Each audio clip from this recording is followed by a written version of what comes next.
하나님은 너를 만드신 분, 너를 가장 많이 알고 계시며, 하나님은 너를 만드신 분, 너를 가장 깊이 이해하신다. 같은 부분 다시 찬양할까요? 5절에서 9절 말씀을 가지고 나는 포도나무요 너희는 가지라 라는 제목으로 같이 하나님의 말씀을 나누고자 합니다. 인생을 살아가면서 홀로 살아간다 라는 것은 참으로 외롭고 참으로 어려운 일이에요. 예고 없이 크고 작은 문제가 우리를 찾아와요. 우리를 넘어뜨리려고 해요. 그런데 그것을 혼자 해결하려면, 혼자 그 문제를 내가 이끌어가려면 참으로 힘들고 어려워요. 그래서 우리가 사랑하는 사람을 만나서 사랑을 나누면서 모든 문제와 모든 어려움을 이겨내고 그리고 행복한 삶을 살아가게 되는 거예요. 그런데 인성이 아무리 좋은 사람이라고 할지라도 완벽한 사람은 없어요. 사람들이 봤을 때 아유 당신의 배우자는 너무나 좋은 것 같아요. 법 없이도 살 수 있을 것 같아. 내 남편하고 다른 것 같아. 내 부인하고 다른 것 같아. 그러면 뭐라 그래요? 사람들이 네가 살아. 네가 살아. 내가 볼 때는 다 좋은 거, 인성이 좋은 것 같은데 내가 살아봐서 가까이 보면 다 문제가 있고 다 뭔가 부족한 점이 있다는 것이죠. 그러니까 완벽한 사람은 아무도 없다는 것이죠. 사람이기 때문에 실망하고 사람이기 때문에 상처 준다는 거예요. 우리 교인 중에서 한 분이 그래요. 사모하고 커피를 마시면서 사모님 참 좋겠어요. 목사님처럼 이렇게 착하고 사모가 서 지가 안 살아서 가까이 보면 크게 있죠. 누구는 다 문제가 있어요. 그렇기 때문에 다른 사람한테요 잘못한 일도 있고 다른 사람한테 상처 주기도 해요. 그래서 우리는 사랑하는 사람을 만나서 살아간다고 할지라도 전능하신 하나님을 믿고 의지하는 삶이 우리 삶 가운데 필요하다는 것이에요. 하나님은 완전하시고 하나님은 능력이 무한하시고 그렇기 때문에 어떠한 어려움, 어떠한 문제, 여러분 삶 가운데 찾아온 어떠한 아픔도 하나님은 다 해결할 수 있는 하나님이시다라는 것을 믿으시길 주의 이름으로 축복합니다. 여러분 삶 가운데 환난이 닥쳐왔어도 문제 없어요.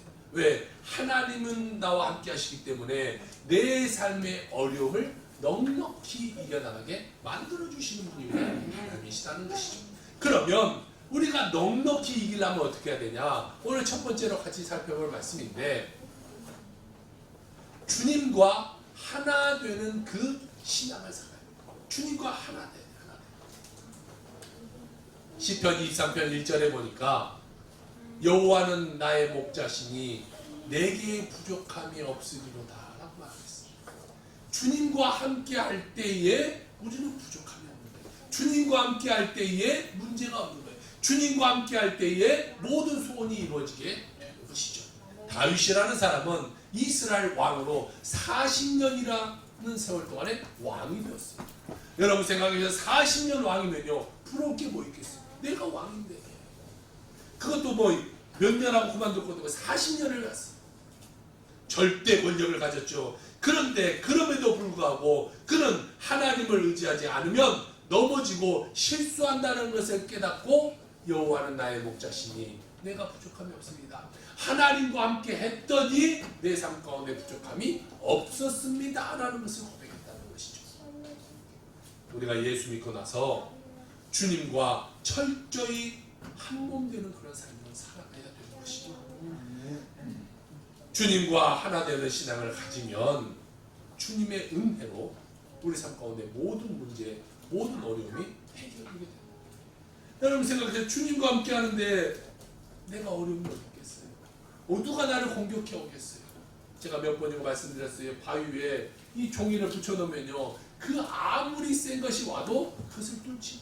왜? 바위가 돼서 갇혀져 있어요. 그냥 종이는요 손가락만 뚫어놔요. 하나님과 내가 하나님은요 어떠한 악하고 어떠한 문제되는 것이 나를 공격해 온다고 할지라도 나를 넘어뜨리지 못하는 거예요. 그것이 하나님의 은혜라는 것이죠. 예수님께서 십자가에 달리기 전날 제자들 다 불러놓고 이제 만찬을 가졌어요.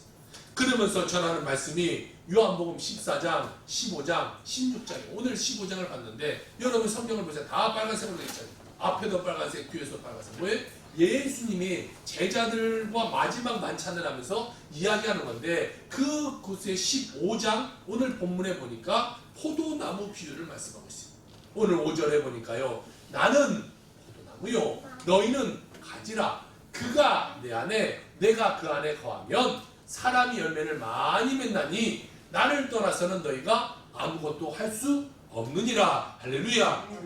포도나무에 딱 붙어있기만 하면요 가지는 열매 맺게 되어 있다는 것이. 포도나무라는 것은 참 볼품없는 나무가 포도나무. 이 포도나무를 보시면 이게 살았는지 죽었는지 잘 모르겠어요. 삐쭉 말라가지고 껍질은 막 벗겨지고 뭐 가지만 엉성하게 뭐 멋있는 나무도 아니에요. 그냥 자기 혼자 쓰지도 못해서 이 버팀목을 해줘야 쓰는 그런 나무가 포도나무예요. 아무 볼품 없어요. 이것은 땔감으로도 쓸 수 없는 그 나무예요. 그런데 이 나무의 가치는 언제 하냐? 여름이 되고 열매가 주렁주렁 맺으면 그때서야 이 포도나무는 가치를 얻게 되게 되는 것이죠. 우리가 예수님께 딱 붙어서 많은 열매를 맺을 때에 주님이 기뻐하시고 주님이 영광 받으시고 우리의 가치가 그때 나타나게 된다는 것이. 하나님 안에 붙어서 열매 맺는 삶을 살아가야 우리가 하나님이 기뻐하는 삶을 살아가는 거예요. 그런데요 이 가지가 나무에서 떨어져 나가면 어떻게 돼요? 그 나무는 이 가지는 열매 맺지 못하는 거예요. 아무 불필요한 존재가 되는 거예요. 생명력을 잃어버리고 열매를 맺지 못하기 때문에 이 나무에 대한 이 가지에 대한 가치는 하나의 가치가 쓰레기밖에 안 되는 거예요. 우리가 예수 믿고 난 그날부터 주님께 딱 붙어 있어야 되는 이유가 많아요. 붙어 있기만 하면 열매를 맺고 떨어져 있으면 쓰레기 죽는 인생이 되게 되는 것이죠. 어떠한 경우에서도 주님께 떨어져서 어떤 환난이 다가오고 문제가 다가오고 아픔이 다가오고 어떤 내 삶 가운데 그 압력이 들어온다고 할지라도 나는 주님께 딱 붙어있기만 하면 돼. 한겨울이 되든 봄이 되든 뭐 가을이 되든 이 가지는요 줄기에만 붙어있으면 나무에게만 붙어있기만 하면 여름이 되면 열매를 맺게 되어지게 되는 것이죠. 여러분 동물들을 보니까요 사자가 나타났을 때 큰 동물들의 새끼가 엄마한테 다 붙어있어요. 엄마가 이리 가면 저리 가고 이리 가면 이리 가고 그 무리에서 그 부모에게서 떨어져 나가면 그 새끼는 잡혀먹게 돼요. 우리 인생도 마찬가지예요. 하나님께 붙어있으면 악하고 더러운 것들을 공격하지 못해요. 왜? 내가 강해서가 아니라 내 뒤에 있는 하나님이 강력하시기 때문에 그 하나님의 능력 가운데 그들이 우리를 공격하지 못하지만 내가 거기서 떨어져 나오는 순간 악하고 더러운 것은 내 삶을 잡아먹게 되는 것이. 그 수렁으로 악의 수렁으로 빠지고 지옥의 물로 떨어지는 우리 인생으로 되어버리게 된다는 것이죠. 그런데 악한 원수 마귀는 우리가 어떻게든지 이 하나님으로부터 떨어지게 만들어요. 떨어져야 잡아먹어요. 그래서요 우리 삶 가운데 문제를 갖다 어려움을 갖다 넣어줘요. 상처를 주고요 시험을 줘요. 달콤한 죄의 유혹으로 우리를 꼬드게 어떻게든 떨어져 한 번만 떨어져 나가 떨어져 나가. 여러분 그럼에도 불구하고 우리는 주님께 딱 붙어있어요. 어떠한 유혹이든 어떠한 어려움이 다가온다고 할지라도 주님께 붙어 있어야 죄의 유혹을 뿌리치고 믿음으로 승리하는 인생이 되어지게 되는 것이죠. 만약에 가지가 떨어져 버리면요 생명을 잃어버리고 그 가지는 어떻게 되냐? 심판의 가지가 되는 것입니다. 그 다음 봅시다. 6절 사람이 내 안에 거하지 아니하면 가지처럼 밖에 버려져 마르나니 사람들이 그것을 모아다가 불에 던져 사르니라. 자, 이 가지가 떨어져 나가면 불에 사른다고 했어요. 마귀의 유혹에 넘어가서 시험에 들어서 주님 떠나지 말고 주님께 딱 붙어서 우리 마음은 긍정의 마음으로 살아야 돼. 늘 긍정. 이 부정의 마음이 들어오면 우리 삶이 무너지게 돼요. 아까도 들어오면서 늘 부정을 그냥 부정. 야, 불평이 나오기 시작하면요, 그 삶은 무너지게 돼 있어요. 그런데 예수님께 붙어 있다고 하지만 형식적으로 붙어 있고 열매 맺지 못하면 그것도 심판합니다. 집에 나무를 키우는데 나무가 이 줄기를 나요. 줄기가 나는데 이게 분명히 붙어 있긴 붙어 있어요. 그런데 이 나무와 색깔이 달라. 이 나무는 싱싱한데 이거는 시들시들하게 붙어 있어요. 붙어 있기는 붙어 있어요. 그런데 이 나무가 제 역할, 이 가지가 제 역할을 하지 못하면 이 가지는 열매 맺지 못하게 돼요. 이게 붙어 있어야 되는데 붙어 있어도 살아 움직여서 붙어 있어야지 죽은 채로 말라 비틀어진 채로 붙어 있어서는 그건 아무런 열매를 맺지 못한다는 것이죠. 어떠한 주님의 능력이 나타나지 않는다면 우리 삶 가운데 뭔가 문제가 있다. 이 가지 열매 맺지 않으면 뭔가 문제가 일어난 거죠. 뭔가 문제가 있으니까 이 가지 열매를 맺지 못하는 거예요. 여러분의 삶 가운데, 내 삶 가운데 하나님의 능력이 나타나고 막 기적이 나타나지 않고 내 기도의 응답이 되지 않는다면 반드시 내 삶에 뭔가 문제가 있기 때문이야. 운동선수들 보세요. 달리기하는 사람이 달리기를 늘 잘했어요. 근데 갑자기 속력이 안 나와. 이 초가 안 나와. 그러면 뭔가 어디엔가 문제가 나타난다. 나는 느끼지 못하지만 어딘가 문제가 나타나기 때문에 내 기록이 안 나타나. 마찬가지예요. 열매 맺지 못하는 우리 삶은요, 반드시 문제다. 그 문제를 찾아서 그 문제를 제거해 버려야 우리 삶 가운데 다시금 열매 맺게 되어지게 되는 것이죠. 그러한 사람들은 어떠한 현상이 나타나느냐? 첫 번째로는요, 예배를 잘 빠져. 예배를 잘 빠지는데 또 별로 마음의 가책도 별로 없어. 그냥 뭐 그런가 보지 뭐. 괜찮겠지 뭐. 어쩌다 교회 와요? 어쩌다 교회 온다고 그 은혜가 되겠어? 은혜가 안 돼요. 그러니까 매사에 시험 들고 뭔가 교회 오면 픽하면 섭섭하다고, 뭐 하면 시험 들었다고, 뭐 하면 원망하고 불평하고. 내 삶 가운데 그런 모습이 나타난다면요, 나의 영혼은 병들어. 나무를 키우는데 잎사귀에 이렇게 집에 보니까 한 나무가 까맣게 끝에가 타요. 왜 그런지는 모르겠지만 잘 커다가 갑자기 까맣게 탔어요. 이게 왜 그런가? 이렇게 더 봤어요.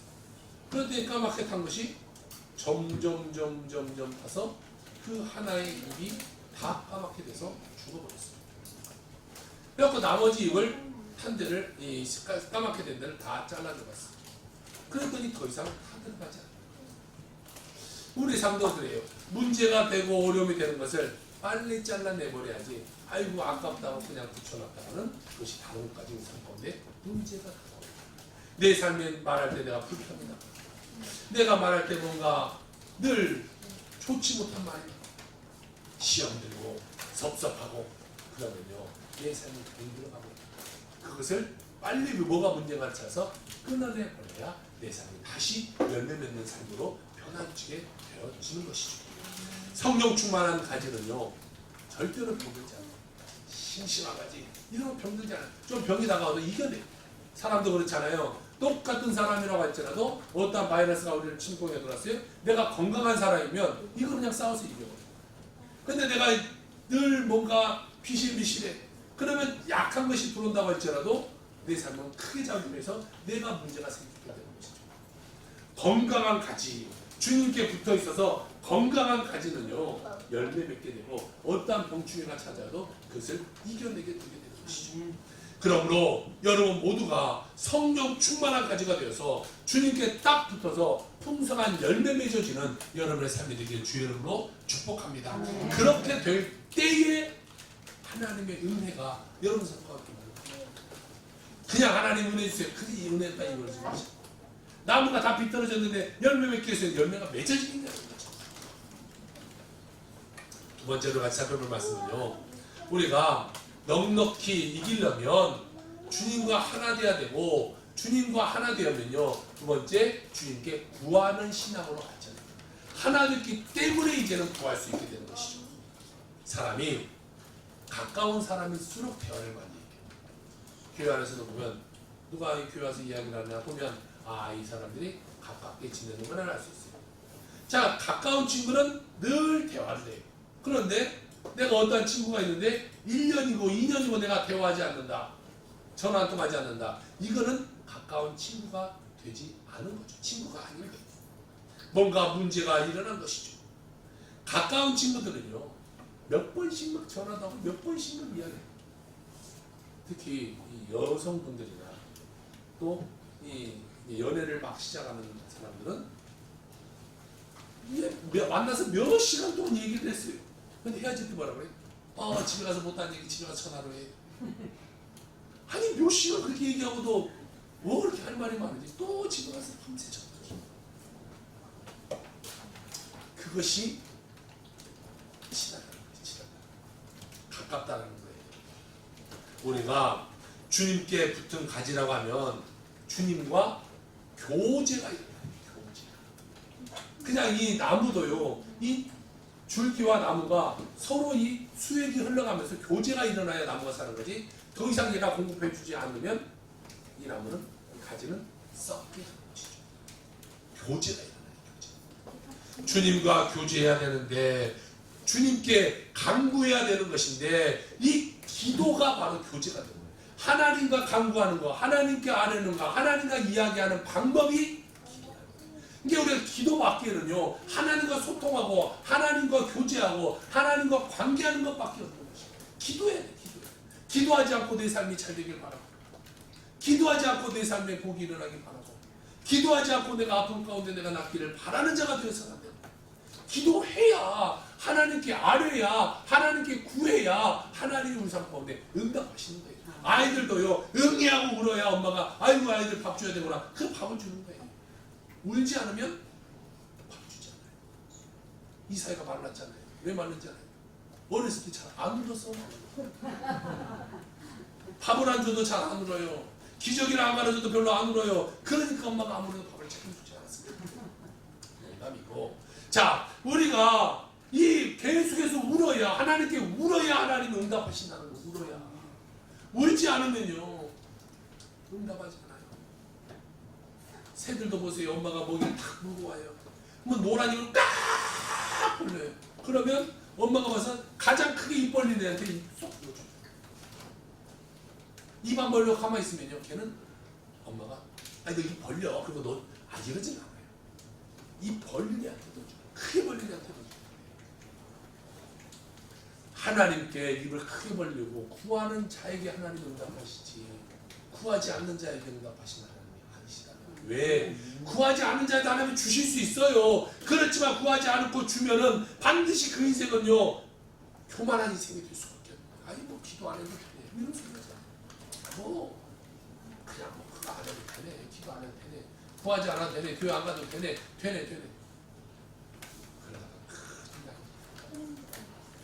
지금은 되겠지. 한 끼 안 먹은다고 우리가 죽어요? 두 끼 안 먹은다고 죽어요? 그게 쌓이면 죽어요. 몇십 일이 되는 거예요. 구하는 자, 기도하는 자가 하나님께 응답받게 되는 것이죠. 우리가 기도를 회복하게 될 때 그때 하나님의 은혜가 임하게 되는 거예요. 요한일서 5장 14절 15절에 보니까 그를 향하여 우리가 가진 바 담대함이 이것이니 그의 뜻대로 무엇을 구하면 들으심이라. 우리가 무엇이든지 구하는 바를 들으시는 줄을 안즉 우리가 그에게 구한 그것을 얻은 줄 또한 아느니라. 할렐루야. 사랑하는 성도 여러분, 기도와 간구로 나아가는 여러분의 삶이 되길 바랍니다. 믿음의 기도로 나아가는 여러분의 삶이 되길 바랍니다. 부르짖어 기도하는 여러분의 삶이 되길 주여로 부탁을 드립니다. 기도하러 나갈 때에 주님이 그 기도를 들으시고 응답하신다. 우리가 잘 아는 예루살렘 교회 지도자였던 이 사도 베드로라는 사람이 있어요. 사도 베드로가 이제 옥에 갇혔어요. 그리고 이제 내일 아침이면 사형을 당하게 되는 전날 밤에 교회에서 온 교인들이 모여서 기도하기 시작해. 사도행전 12장 5절입니다. 이에 베드로는 옥에 갇혔고 교회는 그를 위하여 간절히 하나님께 기도하였더라 라고 말씀하고 있어요. 자, 그러니까 그들이 철회했어요. 교회에서 철회하면서 하나님 우리 사도 베드로 목사님을 살려주세요 밤새 기도했어요. 내일 아침이면 사형당할 사람. 간절히 그가 기도했더니 하나님이 기도를 들으시고 천사를 보내주셔서 베드로를 감옥에 꺼내주시는데요. 12장 7절 호련히 주의 사자가 나타나매 옥중의 광채가 빛나며 또 베드로의 옆구리를 쳐서 깨워 이르되 급히 일어나라 하니 쇠사슬이 그 손에서 벗겨지더라. 할렐루야.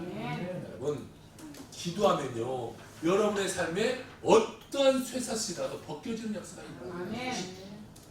그 쇠사슬이 풀어져서 일어나봤어요. 하나님이 옆구리를 야 일어나 베드로 일어나 팍 쳐서 일어나서 보니까 손에 수갑이 탁 풀려져요. 그리고 봤더니 옥문이 확 열려요. 옥문이 열려서 나가봤더니 그 다음 옥문도 열리고 그래서 나가봤더니 바뀌어요. 자, 그 길로 교회를 가봤어요. 교회를 가서 봤더니 교인들이 뭐하고 있어요? 기도하고 밤새처럼 하나님 우리 베드로 선생님을 살려주세요. 우리 베드로 목사님 살려주세요.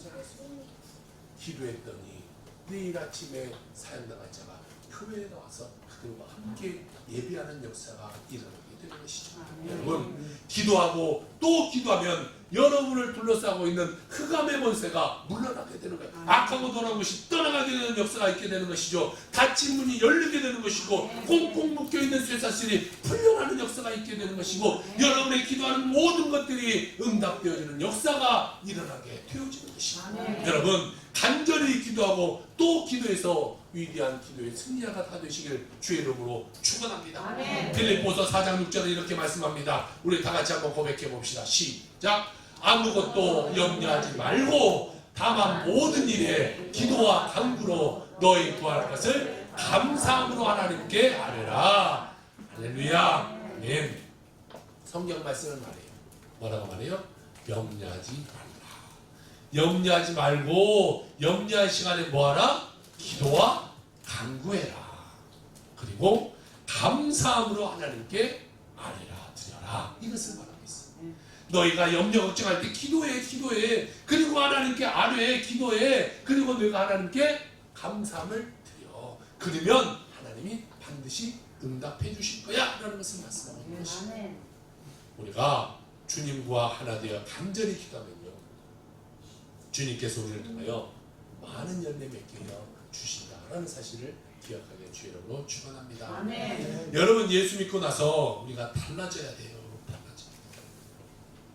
안 달라지니까 교회는 오래 다녔어요. 교회는 왔다 갔다 하기는 오래돼서 그런데 내 삶이 안 달라지니까 문제가 나타나는 거예요.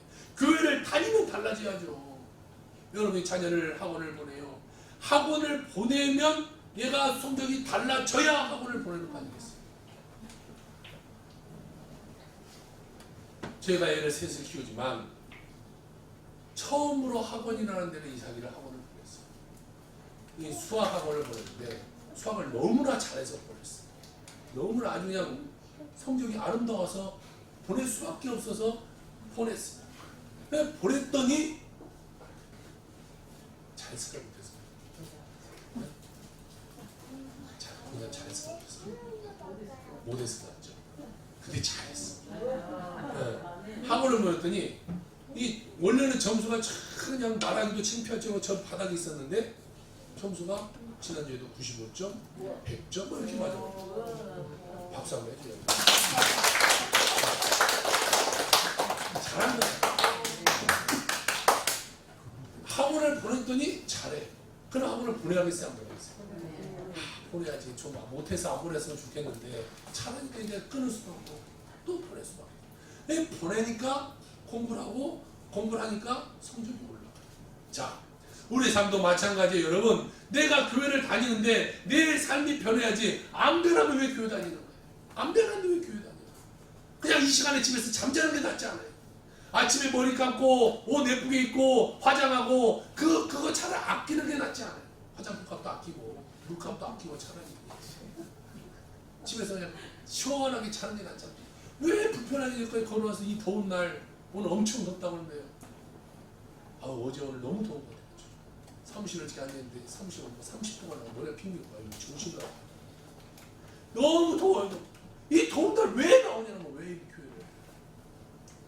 우리 지불제 나오는 우리 김상립 선생님 나이가 81살. 제가 오늘 아침 권사님, 집사님 제가 모시러 갈 거예요. 아니요, 됐어요. 제가 운동 삼아 걸어갈게요. 걱정하지 마세요. 목사님 저 걱정하지 마세요. 늙은이 걱정하지 말고 다른 사람 신경 쓰지 마세요. 왜 힘든데 변하지 않으면 그 더운 날 이거를 왜 이 나이 드신 분이 왜 와야 되나? 그럼 변해야 돼요. 교회 왔으면 변해야 돼. 뭔가 변해야지. 변해야 내 삶 가운데 뭔가 기적이 나타나고 변해야 내 주위가 변하게 되는 거죠. 내가 교회 가는데도 내 자녀가 볼 때는 엄마 뭐 교회 가면 안 가나 똑같네 뭐. 교회 가도 악마 안 가도 악마 이러면 되겠냐. 악마가 교회 왔더니 오우 막 천사가 되고 엄마 우리 엄마가 달라졌어 이상해졌어 교회 다니니까 뭔가 있나 봐. 교회 다니면 뭔가 있나 이런 말을 드려야지 않겠어. 교회 다니는 사람은 다르다는 말 드려야지 않겠어. 여러분의 모든 삶이 주님 안에서 달라진 역사 있기를 주의 이름으로 축복합니다. 우리가 못난 모습으로 살아간다면요 그것은 주님의 원하는 모습이 아니에요. 성질 부리고 소리 지르고 다툰다는 것은요 우리 인생의 부끄러운 모습. 그래서 요한복음 15장 8절에 이런 말씀을 해요. 너희가 열매를 많이 맺으면 내 아버지께서 영광을 받으실 것이요 너희는 내 제자가 되리라. 아멘. 기도는 행함의 열매로 나타나는 거예요. 기도하는데 삶이 안 달라지면 안 돼. 내가 기도만 하죠. 내 삶이 변화되지 않으면 아무 문제 없어요. 하나님 내가 내 자녀에게 잘하게 했어요. 내가 예전에는 내 자녀에게 욕했는데 내가 욕하지 않게 했어요. 기도만 열심히 했어요. 그런데 집에 가서 또 욕하면 되겠냐는 안 되지. 내가 기도했으면 내가 내 삶 가운데 달라지는 모습을 보여야죠. 10번 했던 거 5번으로 줄이고 5번 했던 거 3번으로 줄이고 3번 했으면 이제 안 해야지. 이렇게 점점 달라지는 모습이 있어야죠. 기도한 만큼 우리는 열심을 내서 삶을 살아가야 되는 것입니다. 야고보서 4장 17절입니다. 그러므로 사람이 선을 행할 줄 알고도 행하지 아니하면 뭐다? 죄다. 우리가 축복받은 그 놀라운 것을요 불쌍한 사람에서 나누는 삶을 살아요. 하나님 나를 복주는데 아우 나 혼자 잘 먹고 나 그냥 포유시 같다 아니라 그것을 나누는 삶. 자 선을 행할 줄 알고도 행하지 않으면 죄다라는 거예요. 차라리 그러니까 여러분요 교회 안 다니고 이게 착한 일인지 모르게 사실 나갈 수 있어요. 착한 일 안 하려면 선을 행하지 않으려면 이것이 선이 아닌지 아닌 선인지를 아예 모르는 게 낫잖아요. 자 아프리카 같은 데 와서 보세요. 뭐 신호등도 없는데 신호등 지킬 필요가 뭐 있겠어요. 그런데 신호등이라는 게 생기고 법이 생기면 그래서 우리가 이제 지켜야 되는 것이. 차라리 모르는 그런 데로 가면 그 신경 안 써도 살 수 없어. 내가 이제 하나님 나라에 와서 하나님의 뜻이 무엇인지 알고 내가 축복받았으면 이제는 다른 사람들을 섬기는 삶으로 나갈 수 있어요. 여러분이 은혜 받은 대로 베풀고 나누고 하나님의 영광을 위해서 살아가는 여러분의 삶이 되길 주의 이름으로 축복합니다. 아멘. 자 이제는 주님께 구하는 신앙이 되었으면 세 번째로 하나님의 사랑 안에 거하는 신앙이 거듭나야 되는 것입니다. 9절로 가봅시다. 아버지께서 나를 사랑한 것 같이 나도 너희를 사랑하였으니 나의 사랑 안에 거하라. 할렐루야. 아버지께서 나를 사랑한 것 같이 너를 사랑했으니 그 사랑 안에 거하라고 말하고 있습니다. 여러분 인간의 마음은 변해요. 사랑도 변해요. 자 여러분이 다 결혼해서 살겠지만 내 남편 내 부인은 안 변하더라. 한번 손 한번 들어보세요. 참 사모라도 들어야 되는 거야. 다 변하죠. 예전같이 누가 살겠어. 다 사랑 편하고 마음 편하고 다. 그런데 변하지 않는 사랑이 있는데 그것은 누구의 사랑이다? 주님의 사랑이다. 하나님의 사랑이다. 그 사랑은 변함없어요. 우리를 위해 죽기까지 사랑한 그 사랑은 2000년이 지난 지금도 변함이 없다는 것이. 내가 너를 사랑한다. 내가 너를 위해서 몸부려 피 흘려 죽었노라. 주님 말씀하고 계시다. 여러분 그 사랑 안에 거하는 여러분 살게 되면 주 여러분 당드립니다. 그 사랑 안에 거하며 주님이 주시는 그 말씀을 지켜 행할 때에 하나님의 은혜와 하나님의 축복이 우리 삶 가운데 주어지게 되는 것이고, 요한복음 15장 10절 11절은 이와 같이 말씀하고 있네요. 내가 아버지의 계명을 지켜 그의 사랑 안에 거하는 것 같이 너희도 내 계명을 지키면 내 사랑 안에 거하리라. 내가 이것을 너에게 이름은 내 기쁨이 너희 안에 있어 너희의 기쁨은 충만하게 하려 함이라. 할렐루야. 주님이 주신 계명이 뭐예요?